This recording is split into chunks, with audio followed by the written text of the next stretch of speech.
It was some years back.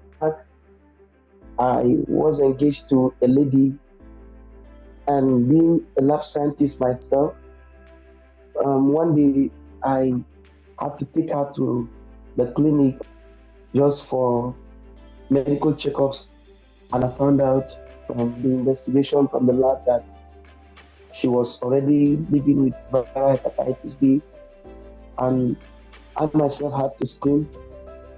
And for the first time, I was so surprised to find out that I was already positive.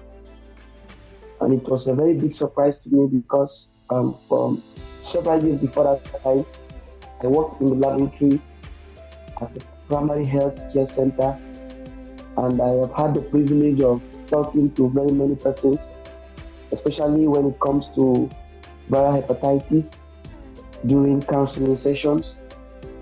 And this time around, it was a very hard experience now to myself, because from what I discovered, it was one thing to say a thing, and it was another thing different entirely to accept the same thing when it's a personal experience.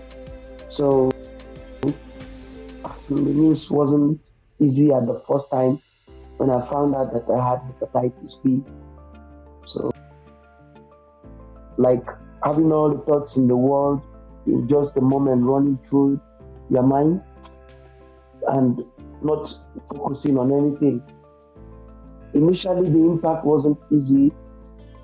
I think for over 3 months or so, I wasn't myself. I was just existing. There was no focus. So one of the few recommendations I would make out here is for people already living with viral hepatitis, the first thing they should know is that it's not a death sentence. And secondly, it's not the end to life. One recommendation I'm going to say here to people already living with viral hepatitis B particularly, is they should, as much as they can, pay attention to the voices of advocates.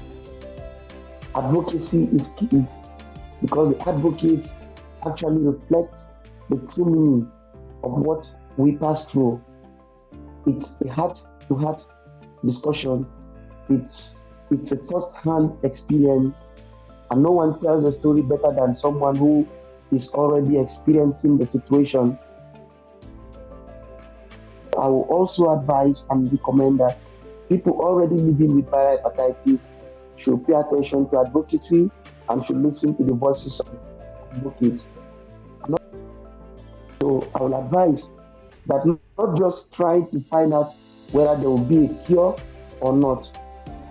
We should also pay attention and know that viral hepatitis B is treatable, and to know how to live the best life while living with hepatitis.